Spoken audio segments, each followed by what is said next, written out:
Hey, it's Audrey, Stitchy Witch 42. It's Sunday evening, March 18th, and I thought that I would film another little coffee break. I'm stitching on Quaker Pympkin,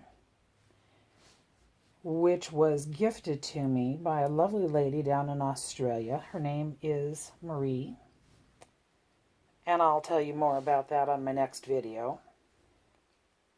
But this evening I thought that I would talk about the wheel of the year changing from winter to springtime.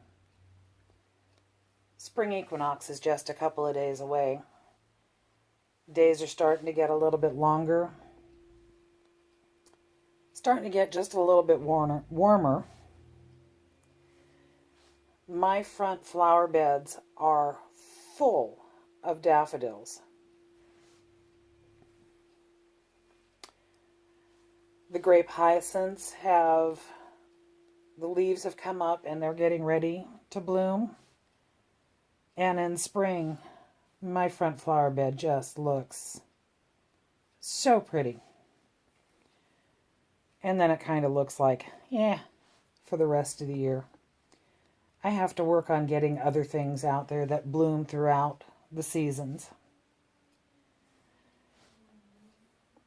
I have a rose that grows on either side of the entry arbor. While it's not blooming now, it's growing. It's a rambler that we got when our neighbor who lived on the north side of us passed away.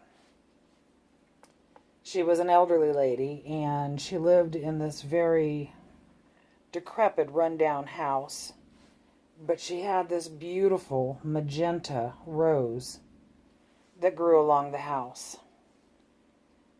And when she passed, we got it. Had a huge root mass. I was actually able to divide it.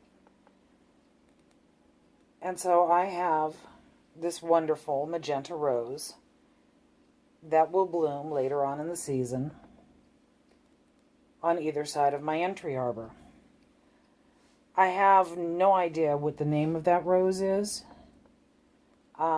It's a rambler, which means that I have to trim it several times throughout the year because it throws out these 20-foot long canes and makes it almost impossible to get in and out of our driveway if I didn't trim it on a regular basis.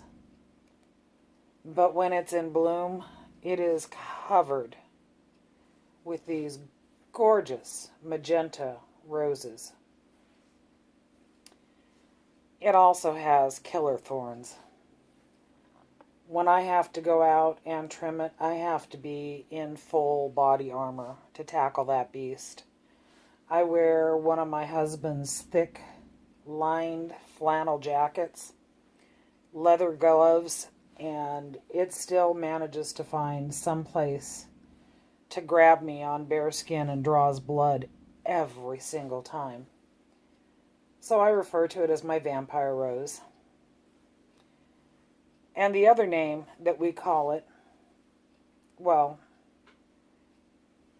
the woman who had it at her house, her name was Mrs. Schneider. And when Philip was a little boy, he couldn't say that Schneider sound. So he referred to her as Mrs. Sniper. So I either refer to it as my vampire rose or my Mrs. Sniper rose. But speaking of Philip, all the frogs are singing outside.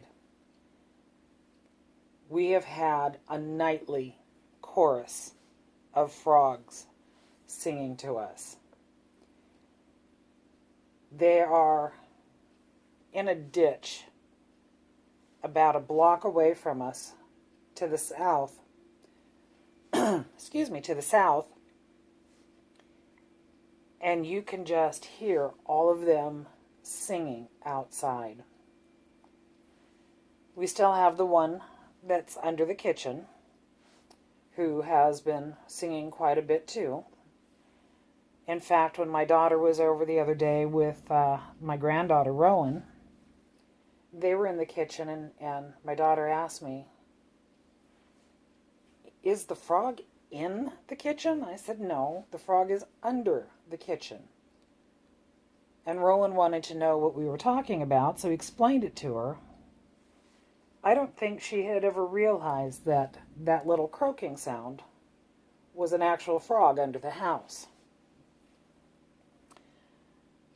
What I miss in my garden this year is my Daphne plant. I had a huge Daphne on the side of my house that had been there for, well, I think I planted it 3 or 4 years after we moved into the house. And this May will be our 30th year here. It died last year. The whole plant just died. So my plan is to replace it this year because it is one of the first fragrant blooms in springtime.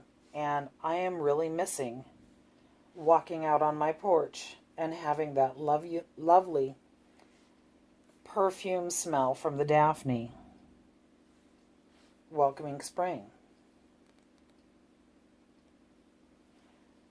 So I have to get another one, and I have to get it planted. And then the other thing I noticed outside the other day, I have a rain barrel. It's just off the edge of the porch. And I've thrown some goldfish in there.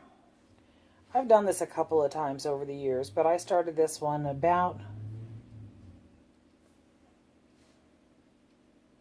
maybe 2 years ago. Anyway, I go and I buy feeder goldfish. They're cheap, and since I generally don't expect them to live very long out there, I named them all Fred. It doesn't matter how many of them there are, they're all named Fred. I named him after my dad. He was not amused. I was. But I was outside the other day and I saw that there are still 2 Freds in there. One is orange, one is white. The last time I saw the fish, there were 2 orange ones and 1 white one. So I don't know if there's only 2 fish out there or if there's 3 and one of the orange ones is hiding. We'll see. As it gets warmer, they'll come out. And the last thing before I leave you this evening, I'm going to give you a piece of springtime trivia regarding Easter.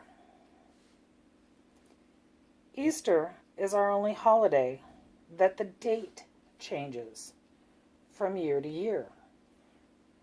And I'm wondering if you know why.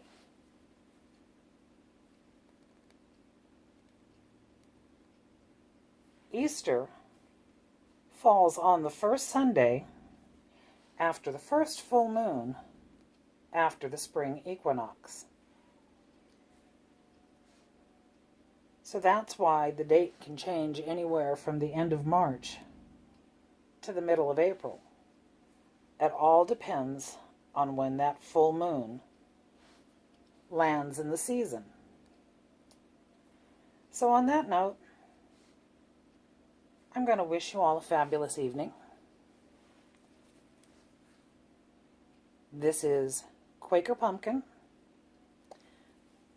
and this is Aury saying, live long and stitch on, my friends. Bye-bye.